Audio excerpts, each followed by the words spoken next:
DJ? So 3 weeks is the median time a home sold that sold in 2024 spent on the market. So this is per the NAR 2024 home profile. Half of them sold faster, half of them sat longer. Okay, so 3 weeks sounds fine, guess? It can sound fine, but until it isn't fine. So I'll explain that. So the half that sat longer is the half that lost money. So every listing ends up in either one half or the other. All right, so you got my attention, DJ. Great. Well, I'm DJ Paris. That's Tim Littleton. Today, we are going to show you the curve that decides which half and the system that puts your listings on the right side of it. Okay, so DJ, walk me through this. 3 week median. What's the curve? Yeah, so NAR's 2024 profile of home buyers and sellers gave us this data. And it basically says this, oh, by the way, this is consumer reported data. This isn't realtors. This is actual home buyers and sellers. So this particular part of it was recent sellers, and they were asked how long their home sat between the listing and the actual contract. The median came back at 3 weeks. Okay, so half sold in less than 3 weeks. Correct. So half sold in less than 3 weeks. And the median sale to list price ratio came back at 100%. So basically, sellers got their asking price. Wow, so 100% of the list. Yeah. That's a great year for sellers. It is. And that's the headline. But NAR buried something else in the same report that we found, which was they also asked sellers, or they also asked how many sellers had to cut their asking price before the home sold. That was actually 24%. So almost 1 in 4. Right. So 1 in 4 sellers had to drop their price, and every one of those in that half sat longer than 3 weeks. So by definition, so you don't cut the price on week 1, you cut it when the calls stop. Okay, so 3 weeks is the wall. Yes, 3 weeks is the wall, and your sellers, they don't know about the wall. They just think the market decides their timeline. So the truth is the first 2 weeks decide it. The seller who is still listing in week 4 is in a different market than they were in week 1. Yes, a worse one. Yeah, a much worse one. So because the buyers who would have already paid asking price, they've moved on. They saw your listing, they passed, they are tracking 3 other homes. The buyers who are still looking at your house in week 6 are different buyers, lower offers, more contingencies, inspection demands that probably wouldn't fly in week 1. Okay, so the longer it sits, the worse the offers get. Correct. The longer it sits, the worse the offers get. And the offers come from buyers who already know that it's been sitting, right? They start at 95% of ask. They get to 93. By the time you cut price, the listing's stale and you're negotiating with a buyer who smells blood. Yeah, that's brutal. It is. And almost every agent thinks the fix is lower the price faster, but it's actually not. Okay, DJ, so what's the actual fix? Yeah, so before we get to the fix, I want to explain why this is happening to so many listings. Why is 1 in 4 sellers cutting price? Is it bad pricing out of the gate? Yeah, that's reason number 1. You know, seller anchored on his estimate from January or a neighbor's sales price from last summer or what their mother-in-law thinks the home is worth, and the agent just didn't push back hard enough.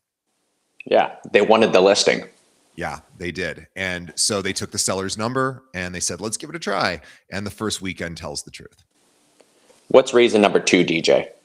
So reason number 2, I call it the no launch. So the listing goes live, let's just say Tuesday at 3 p.m. with 1 MLS photo and a generic description. There's no Friday teaser, no Saturday open house, no Sunday social push. The listing exists. It's just not launched. And there's a difference. Yeah, a listing exists, but a launch happens. Yeah, I've learned this over the years talking to top 1% producers. They create launches. And so we can talk about that later, but absolutely, that is a huge thing. And reason number 3, which is they have no read of day 7. So agents wait 2, 3, 4 weeks before they have the price conversation because it's uncomfortable. By then, the listing's already on the wrong side of this curve, right? The data's been screaming at them since day 7 and they missed it. Yeah, so day 7.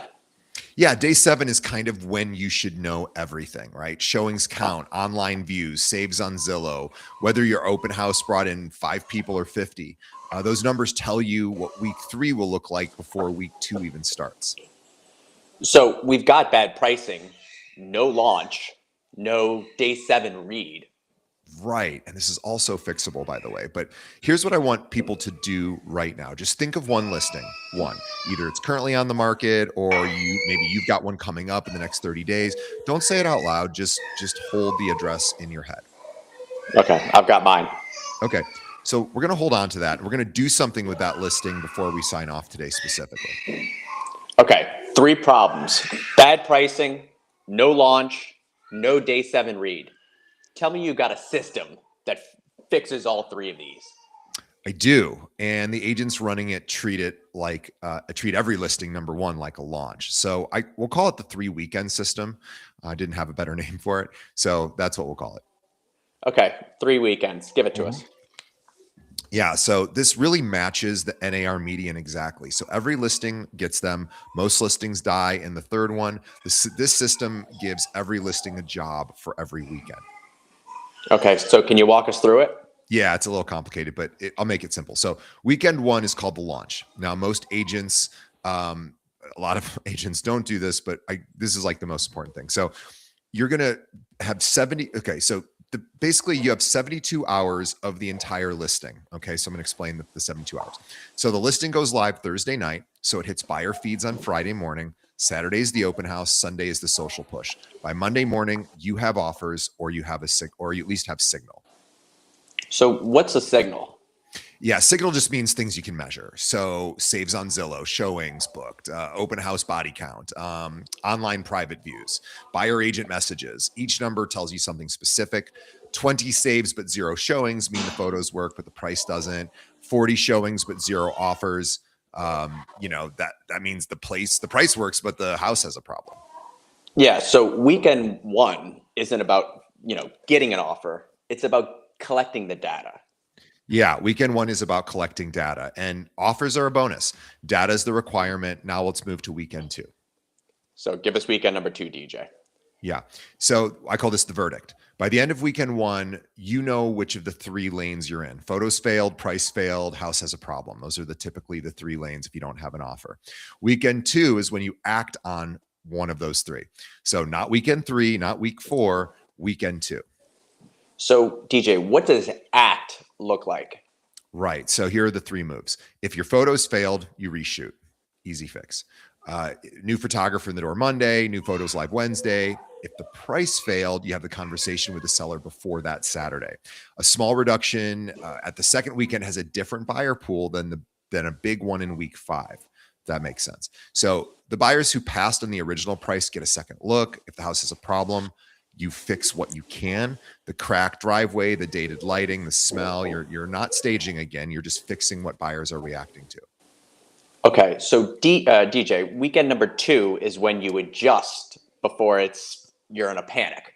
Yeah, that's right. So the listing you've been holding in your head that we've been asking our audience here, almost time, so stay with us. Now let's talk about weekend 3. All right, give us weekend number 3, DJ. Okay. Yeah, I call it the reset. So if you're heading into the 3rd weekend without a contract, you don't just chip the price. You relist it as if it's day 1. New main photo, new headline, new broker remarks, maybe a new open house format, twilight or brokers only. You tell the buyer pool that the listing is fresh because, well, structurally it is. Most agents in week 3 just let the listing keep sitting and hope. Yeah, and we all know hope's not a system. Right. And so it's not. And 3 weekends. So 3 jobs: launch, verdict, reset.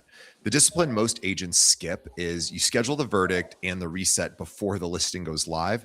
So Saturday weekend 2 is on your calendar before Friday weekend 1. Okay, so I want to push back on something, DJ, because we're describing this like every market behaves the same.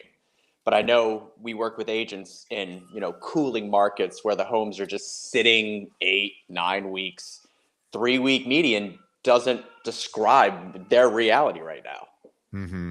Yeah, that's good pushback. And here's the answer. So the median moves with the market. So if a cooling market, it might be 5 weeks instead of 3. The system still works. You just move the weekends. So the wall still exists. The buyers who showed up at your first weekend are still the buyers most likely to pay full price. And that doesn't change. The clock changes. The principle doesn't.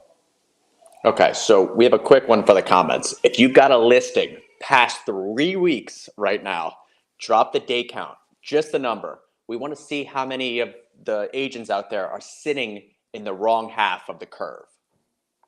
Yeah, that's great.